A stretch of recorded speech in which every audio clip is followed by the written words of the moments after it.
गाचेगुदा anime audience के बीच बहुत जल्दी पॉपुलर हो रहा है and it has quickly became one of the most discussed anime of summer 2025। Like गाचेगुदा एनिमे का स्टार्ट बहुत ही अच्छा था, एपिसोड 1 बहुत इंटरेस्टिंग था, बट जब से एपिसोड 4 रिलीज हुआ है fans are going crazy and क्योंकि हमें एपिसोड 4 में explosive action, major character revelation and long awaited death to the cleaners and their inner workings के बारे में पता चला है। एंड राइट नाउ हर एनिमे फैंस के दिमाग में एक ही क्वेश्चन है कि गाचेगुदा का एपिसोड 5 कब रिलीज होगा एंड नेक्स्ट एपिसोड्स में हम क्या एक्सपेक्ट कर सकते हैं। सो अगर मैं एपिसोड 4 का रिकैप करूं तो रूडो के ग्राउंड पर आने तक का क्योस और एंजिन ने उसे कैसे बचाया, क्लीनर्स के साथ कैसे इंट्रोड्यूस किया, ये सब तो हमने देखा है। सो एपिसोड 4 में हमने देखा कि फाइनली रूडो क्लीनर्स के हेडक्वार्टर पहुंचता है एंजिन, रियो और जंका के साथ, जहां वो मिलता है एक बहुत ही मिस्टीरियस रिसेप्शनिस्ट सेमियो से। एंड क्योंकि सेमियो भी एक क्लीनर है सो उसका वाइटल इंस्ट्रूमेंट है अ पेयर ऑफ ग्लासेस, जो उसे ये अलाउ करता है कि वो किसी भी इंसान के ट्रू नेचर को समझ सकती है या यूं कह लो कि वो उस इंसान के अंदर झांक सकती है। बट एट द मोमेंट जब सेमियो रूडो को जानने की कोशिश करती है तब वो बहुत अजीब सा बिहेव करने लगती है,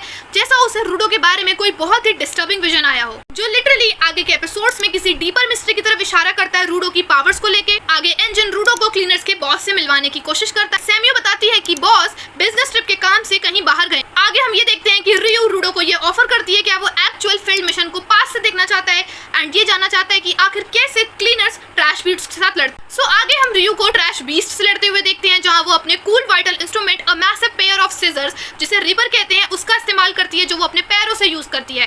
एंड हाँ, तुमने सही सुना, हाथों से नहीं पैरों से यूज करती है। इसी वजह से मुझे यहाँ पर रियो काफी ज्यादा कूल लगी। लाइक उसकी पावर्स का हमें यहाँ पे बहुत ही ब्रूटल डिस्प्ले देखने को मिलता है। इसी मोमेंट पर रूडो एक स्मॉल बीस्ट से लड़ने की कोशिश भी करता है एंड अपने वाइटल इंस्ट्रूमेंट को यूज भी करता है, but at the moment he think कि उसने अपनी पावर्स को समझ लिया है, उसे तभी ये रियलाइज होता है that still he doesn't know anything about his powers. वो अभी भी अपनी पावर्स को समझ नहीं पाया है। फाइनल सीन में हम कुछ ऐसा देखते हैं एंड अगर तुम्हें याद होगा कि जब रूडो ग्राउंड पर गिरा था तब उसे ह्यूमन ट्रैफिकिंग के लोग ले गए थे एंड उन्हीं में से एक इंसान को हम इसी फाइनल सीन में देखते हैं एंड वो इंसान बहुत ही स्ट्रेंज जगह होता है एंड जैसे ही उसकी आंख खुलती है वो बहुत कंफ्यूज होता है एंड इसी मोमेंट पर उस आदमी से पीछे से कोई स्फेराइट के बारे में पूछता है एंड वी नो कि ये टर्म तो रूडो से लिंक एंड जिसका साफ मतलब ये है कि रूडो को कोई ढूंढ रहा है एंड अब और ज्यादा शैडोज में नहीं रहेगा, वो सामने आएगा एंड रूडो से लड़ने वाला है। एपिसोड 5 में हमें क्लीनर्स की हायरार्की के बारे में और भी जानने, स्पेशली क्लीनर्स के बॉस के बारे में, जो मेरे हिसाब से किसी बिजनेस ट्रिप पर तो बिल्कुल भी नहीं गया है। सो एपिसोड 4 देखने के बाद आई कैन से कि एपिसोड 5 में हमें रूडो का इंटरनल स्ट्रगल देखने को मिलेगा,